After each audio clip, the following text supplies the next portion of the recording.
Hello, beautiful people. I hope you're having a great Saturday.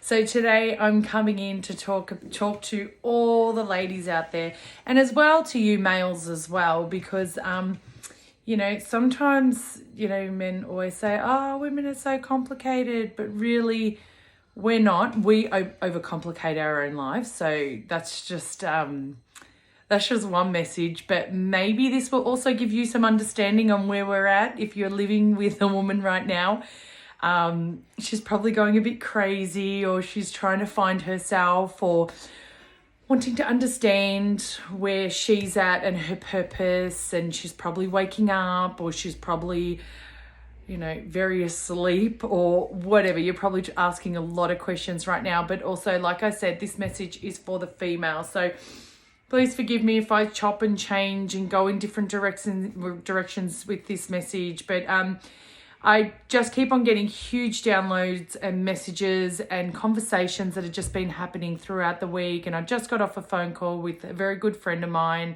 And we had this exact conversation.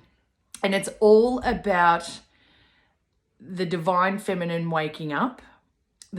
Us females being female, not, and actually trying to overcome all the conditions and the conditionings and the traumas and the who's been expected that we are, or there's an expectation of who we are as women and what we're on this earth to do. When really all we wanted to do is hang out and play. But we've lost that sense of, that fun, girly, that wants to just dance and play and laugh and dress up and feel great and feel free. That has been totally, over this time, and it's been happening for hundreds of years, has been absolutely just totally stripped away from us. We've been told that if we don't cook and clean and take care of the kids and everything, that we're actually lazy, that we're not good enough. But we also feel that as well, because we've heard that. For example, I have a cleaner that comes into my home, and I've chosen that as part as one as my healing, but two as part as my abundance, because when I think of somebody doing something for me, one, I'm giving back. But also I feel that, it's a sense of relief as well, because I don't have to do something that I don't have to. It's a choice.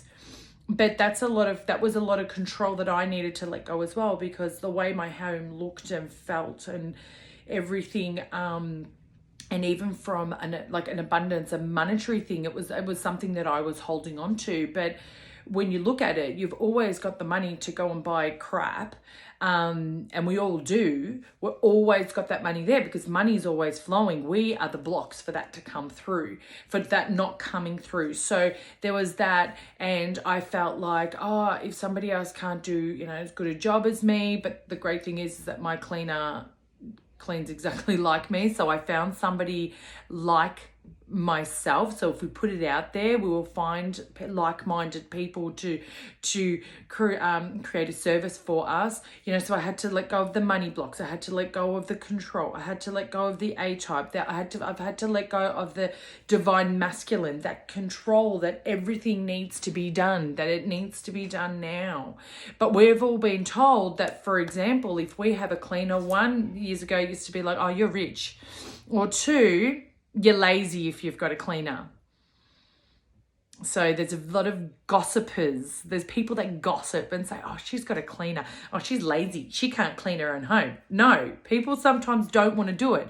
I've come to the point of my life, I don't want to do that. I would much prefer to take those hours, spend it with my family, my kids, by myself, to do nothing, than have to come home or pick a day that I have to clean my house.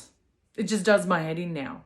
So I've made that decision, and I've changed that shift, and I don't care what people say, because that's just something that's just reflecting on them. What are they not doing in their world? And why do people feel the need to gossip?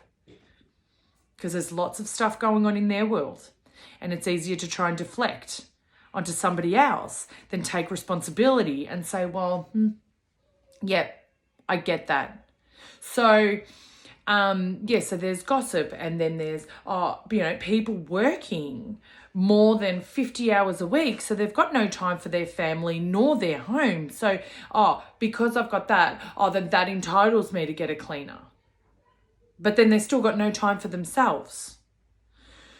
So we've all been conditioned as women, and as from a young age. I mean, I grew up in a home where it was spotless, and it's still spotless. My mum's a clean freak. Anybody that knows my mum is the cleanest person that they've ever met. You can eat off her floors. But the one thing I didn't want to become was her. But it's not that from a trauma perspective or a trauma place. It's just that I don't want to live those lives, and I've broken those conditions and those contracts now.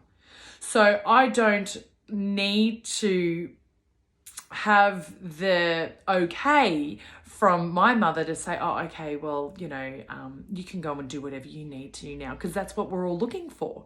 As a woman, we need approval. We need that validation to say, oh, you've done it great. Or, you know what, we go and ask the opinion of other people. And like I always say, everyone has an opinion like an asshole, but do you have to take it? Do you have to listen to it? So I don't need to go externally to say, oh, do you think it's a good idea? Or what will she say? Oh my God, if I got a cleaner, what will my mum say? She'll think I'm a bad girl. She'll think that I'm lazy. She'll think that I'm this, or, other people would think that I'm lazy, and, what do I do in my time? Oh my God, I work as well. And even if I did it, I'd still do that because it's part of just life. Now it's part of my life.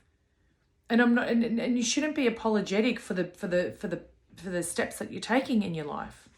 Because like I said at the beginning, the divine feminine is escalating. Us women want to be heard and seen, and this is not about feminism or anything like that. This is just about the woman stepping into her power and saying, no, I'm more than just the housekeeper and the childcare worker in our home and the wife and the everything for everybody else. But the one thing I won't do was take care of myself. And this is where a lot of women get stuck, because they feel guilty. And like I said, there's been a lot of conversations and a lot of downloads. Women feel guilty for wanting to take care of themselves, for wanting to have that bit of peace and quiet and rest. They feel guilty. I was told as a child that I remembered growing up that if we laid down on the couch, we'd be asked, why are you sitting down? You should be doing something. There was no such thing as sitting down on the couch and relaxing. So that has been something over time that also, when I had moved in with my partner, he had to say, you need to calm down. You need to learn how to relax. And let me tell you, he's the type of bloke that would be sleeping while he's standing up. Very smart, intelligent man, and very witty at, everything he does and says. But he taught me to calm down, because it makes other people feel uncomfortable as well when you're fluffing around thinking that you're a martyr and you've got to have all your shit together. It makes other people feel unsettled also. So he taught me that as well. The other thing is, that sense of, control. That sense of control. Sorry, I just lost my train of thought. So going back to, growing up in a home that everything needed to be done perfect. You sat down, sorry about the controlling, and you felt like if you weren't doing anything as you were getting older, that you were lazy. So there's that, oh my God, I'm not good enough. I can't lay down. I can't sit down because, what will people think of me? Now, in your own home, if nobody sees what you're doing, who cares? But the thing is that you're seeing it, and you're actually hurting your own soul by questioning why you're taking time out for yourself. Now, the girlfriend I was just speaking to says that there's a lot of ladies that have Find My Phone for the husband to see where he is and that sort of stuff. Now, I'd only have that in my home because Shane's a type 1 diabetic, and I just like to make sure that he's okay. If ever, he said he's going to be a certain time. I don't care. Sorry about that. I don't care what he does, where he goes and how he does it. That's none of my business. Sorry, I just lost my phone then. But a lot of women have that device and that app set up for their husbands, not because, they want to know what time they're getting home so they can, whatever. They want that. So then when the husband's coming home, they can go, oh, I'll go and get a cleaning rag. And when he's walking through the door, I'll make him look like that I've been cleaning all day, or I'll quickly go and have my shower. So he'll feel like I've done the right thing for the whole day. Oh my God. That's hard. Most of the time, men just want women to calm the fuck down and to keep it simple. They can. So why do we feel we can't? So there's a question. If a man can feel comfortable to sit on the couch, and this is not feminist stuff, and not question anything about the world is going to collapse outside of them, and they wouldn't question it. But how come women can't sit on the couch and have that same feeling of the world can collapse around me right now, but I'm just going to take this time out for myself? Why? If you're feeling like you can't take time out for yourself, you need to start questioning why. Why do I feel I can't take time out for myself? Why every time I even go to the hairdressers, I feel guilty? Why when I sit down for 5 minutes, I feel like I'm going to hyperventilate and I need to be up doing something? You need to start asking those questions. And if you already are, then it's time to start working on it. It's your time. But if you haven't questioned it and I've just triggered that question and you're starting to go, oh yeah, that's me. Well, now it's time to start looking at it. Because like I always say, you never watch things or see things by accident, or it's always meant to be for you. So there's a lot going on at the moment, especially when it comes to the female energy. We want to be playful again. We want to have fun again. We want to laugh, but we've just become so serious.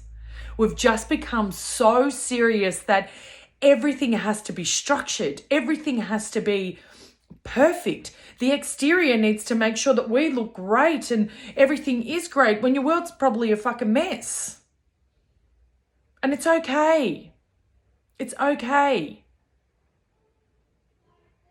You're allowed to feel like your world's collapsing, because when that happens, that's just the opportunity to build it back up.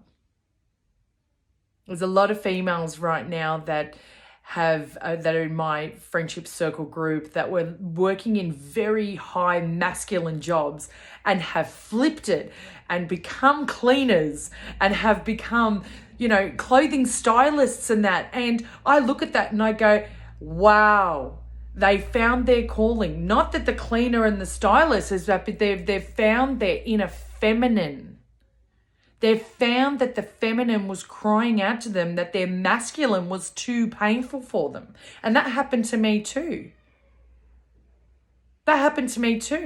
So if you're sitting there going, I know I want to do something different because things aren't working for me, you know what? It's your time. It's time that you just need to switch it, and it can. But the divine masculine is collapsing. And the divine feminine is wanting to shine. So it's time that you allow her, that little girl inside you, to really start to come out and play, because that's all she wants to do, is come out and play and have fun with life again. And another thing, we don't want to be teaching the generation below us, our children, that it's okay for the woman just to be the cook, the cleaner, and then loathe herself for being that. And not having respect like everywhere else, because we're not respecting ourselves. I hope this message reaches you well. I'll talk to you soon. Bye.